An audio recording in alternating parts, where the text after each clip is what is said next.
Destaque final do professor Marco Antônio Villa. Eu queria comentar uma medida cautelar solicitada pelo doutor Alexandre Fidalgo. Eu vou contar brevemente, porque são 26 páginas, para vocês que nos ouvem e nos assistem.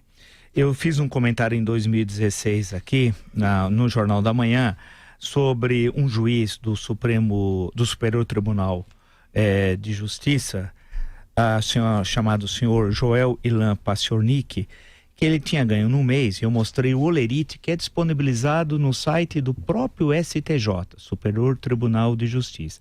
E naquele mês, ele recebeu R$118 mil. O documento é oficial do STJ. E eu comentei que era um verdadeiro absurdo, porque violava claramente o teto constitucional, ganhando quase que 4 vezes mais do que determina o teto constitucional, porque não houve qualquer recolhimento em relação a essa questão. E mostrei minha indignação com base nos dados oficiais. Esse senhor, muito tempo depois, eu vou depois passar esses dados, entrou com uma queixa lá em Curitiba. Poderia ser em São Paulo ou em Brasília, escolheu Curitiba, de onde ele é, mas ele é ministro do STJ, exigindo, dando um prazo de 72 horas para que a Jovem Pan retirasse o vídeo no meu comentário do ar, sob pena de uma multa diária de R$1.000.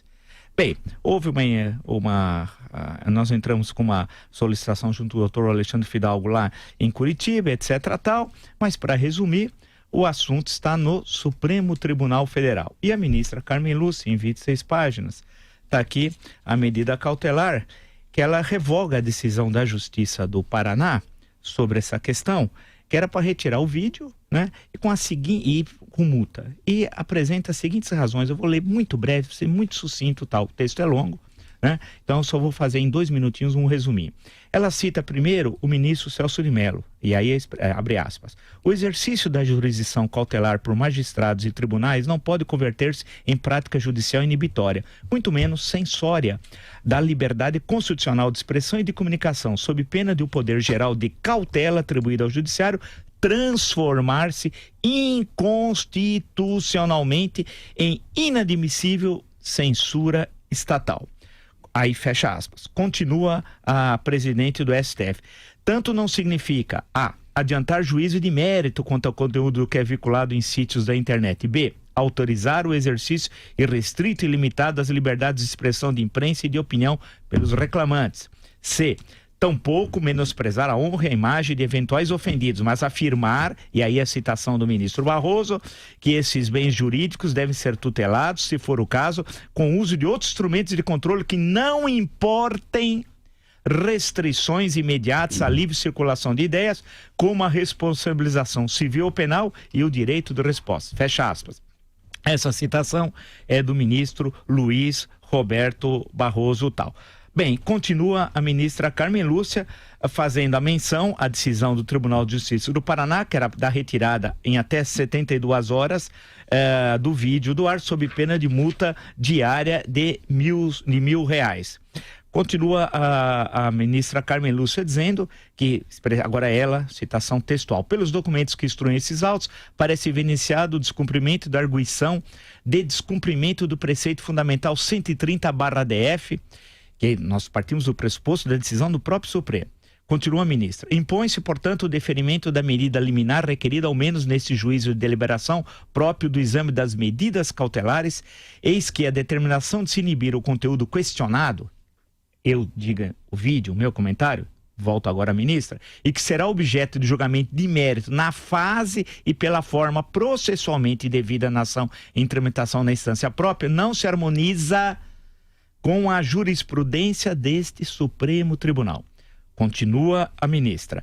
Mesmo sendo os termos aproveitados nas matérias em questão possíveis de serem submetidos ao crivo do Poder Judiciário, a decisão provisória não traduz a urgência alegada para os fins até mesmo de definição de multa. Digo eu, a multa de R$1.000 por dia, na forma em que se deu, porque seria estabelecer de plano e em contradição a jurisprudência deste Supremo Tribunal, uma atuação judicial censória. Continua Carmen Lúcia. Considere-se ainda o risco à liberdade de expressão encarecida constitucionalmente que não pode ser desacolhida nos termos vigentes. Artigo 220 da Constituição da República.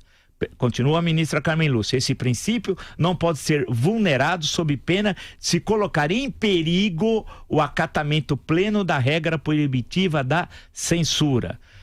A ministra Carmen Lúcia continua e diz o seguinte: note-se ainda que a matéria questionada foi vinculada em 2016, pelo que a definição do prazo de 72 horas para a sua retirada da rede de divulgação, sob pena de alta multa definida em caráter liminar, desguarnece o critério de proporcionalidade. A retirada da matéria divulgada 2 anos após a sua veiculação repõe em foco o que se pretende deixe de ser objeto de atenção.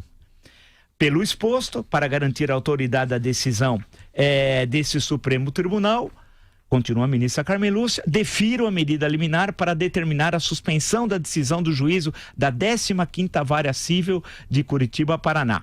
Vem o número do processo, etc, etc, etc. Concluindo, essa defesa foi feita pelo doutor Alexandre Fidalgo, e aí observações minhas de um leigo no assunto, não sou um operador de leito, longe disso. Existe uma coisa básica, um direito que nós adquirimos, uma luta histórica pela Constituição de 1988, é a questão da liberdade de pensamento, liberdade de imprensa, né? A liberdade de opinião, a liberdade de organização, uma série de liberdades, que são condições, essas liberdades indispensáveis para um Estado democrático de direito. Censura não combina com democracia.